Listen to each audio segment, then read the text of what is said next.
Batman? Where do you think the criminal's gone? Not sure, but you check the stairs, I'll go check the alleyway. Okay. I'm Batman, and I saw Batman and Robin. It's directed by Joel Schumacher, and it's starring Arnold Schwarzenegger, George Clooney, a weird choice on Batman. Uma Thurman's in this. That's pretty cool. This movie, it is one of the worst films, according to a lot of people, and do I agree with this? Yes. Why I agree with it? First of all, the cutting in the beginning is really weird. It's jarring. I don't see people's mouths move whenever they speak. Like, there's a part pretty much at the beginning where Robin's talking about the car, and Batman's like, oh, you're not going to get the car, but it's a shot on the car, and it's not showing them speaking at all, and I found it very weird. I'm like, okay, is this an overdub? Are they overdubbing all of this? Another point of contention, also in the beginning, fucking Alfred, alright. So Alfred, it's just a head-on shot of him, and it's at like a weird, disjointed angle. This entire movie just feels really disjointed to me. It just feels like Alfred's shots are inserted. Half of the studio wasn't in the same room as each other, half the characters. That's what I feel anyway, because you got the shot of Bruce talking and you got the shot of Dick talking, but they're never in the same room until later scenes. Why is this not consistent? Anyway, enough about that. Let's go on to Arnold Schwarzenegger's character. He's a weird casting choice for me. He's very difficult for me to understand just because he doesn't enunciate his words all the time. I really love the ice puns, though. The ice puns were the greatest. They're really cool. And honestly, I think that Batman and Robin need to chill out on his pursuit of Freeze, because Freeze has a noble cause for all of this. He's trying to fix his wife of this degenerative disease called the McGregor syndrome.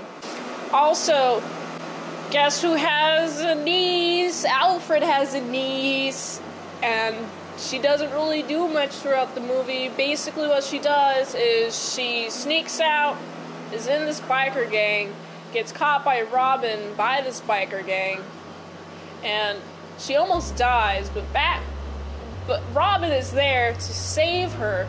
Then Robin's like, what are you doing this for? And she's like, you wouldn't know. By the way, Alfred is dying. And I'm like, okay, well, she's clearly raising some money for Alfred, because Alfred's dying, and Alfred loves everyone, and everyone loves Alfred. Poison Ivy's story is very weird. She's the scientist in a lab, like this person's personal assistant, and she tells this assistant all these details on, oh, I know what you're doing is bad, and then that assistant wants to kill that person, fails, and that person ends up killing the boss. That sounds like a couple of movies. That's because this movie is basically the first three movies, what everyone liked about those three movies, and they put it together, and they're like, alright, this is the great chef's kiss. This is what we want. I was looking into it because this movie seemed a little rushed, and I was like, okay, they might have been tight on scheduling, they might have been behind. Okay, here's how long it took them. It took them from October of 96 to January of 97, and they were 2 weeks ahead of schedule by the time they stopped shooting. So, they were just, okay, this is the final product, and this movie just felt like a paycheck.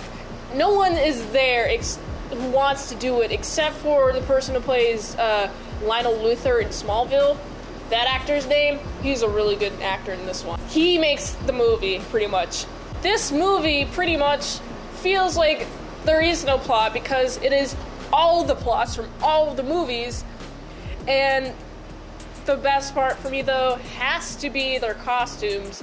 Oh man, I love their costumes. Although, I feel like their costumes should be more in a porn than a PG-13 film like this, especially with the bat nipples. That would be kind of cool, actually. I really like Poison Ivy in this movie, though. She's kind of a character.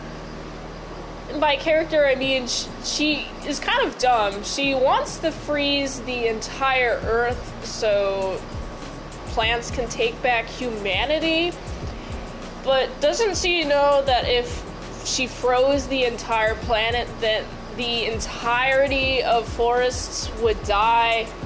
All of these plants that she wants to preserve and save, all gone. I really just think that she wants to pair with Mr. Freeze, get him to do his bidding so she can just kill Batman and Robin and then take over the world. Okay. I don't understand her motivation through the entirety of this. I know she was trying to have this research done where she kills millions of people for the Earth. She brings it to Bruce Wayne. Bruce Wayne's like, no, you're gonna kill people.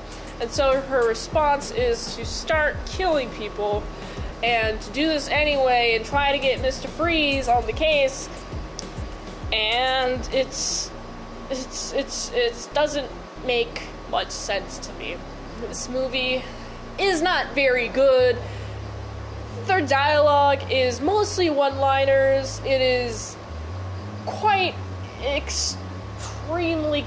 I don't know. I don't have the adjectives for this. This movie is not so bad it's good like some movies that I like.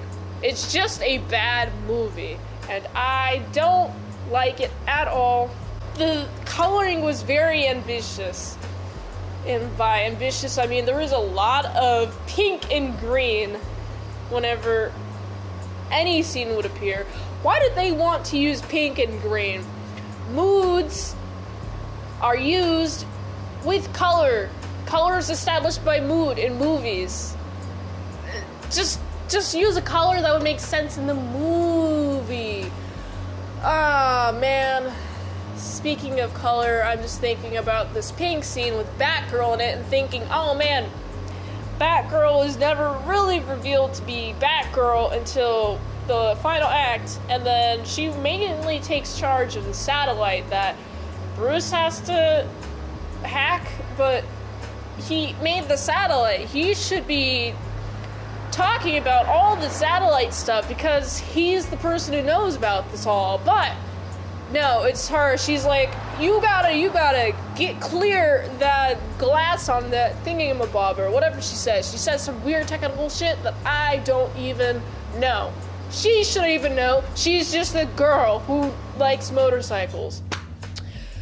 Anyway, the movie ends with the running out into the night, and just the three of them, and this really just felt like a sequel setup that never came to be because this movie was so bad, especially as bad as the weird complication that had to occur with Alfred has a secret life and he gives his computer to his niece, who is Batgirl, to unlock this computer to help find this cure for this thing, and Batgirl's having a little bit of issue with the password.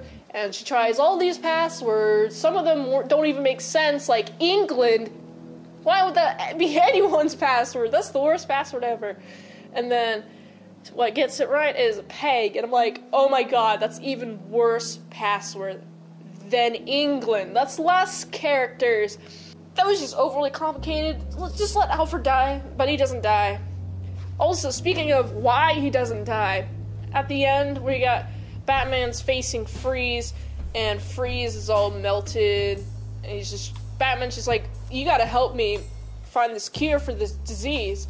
Freeze is like, oh, I already got for you, buddy. And so he takes his little compartment on his arm, opens it up, and he got 2 veils, and he's like, take 2 of these, please, and then come talk to me in the morning, and he's just like, oh, I just have all these ingredients in my arm in battle. That's not gonna break or shatter at all. No way. Oh man, this movie's so dumb. I don't want to talk about it anymore.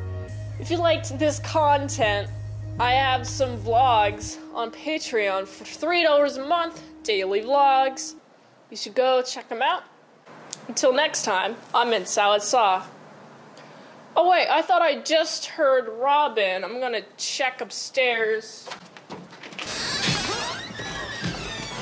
Oh! Ah.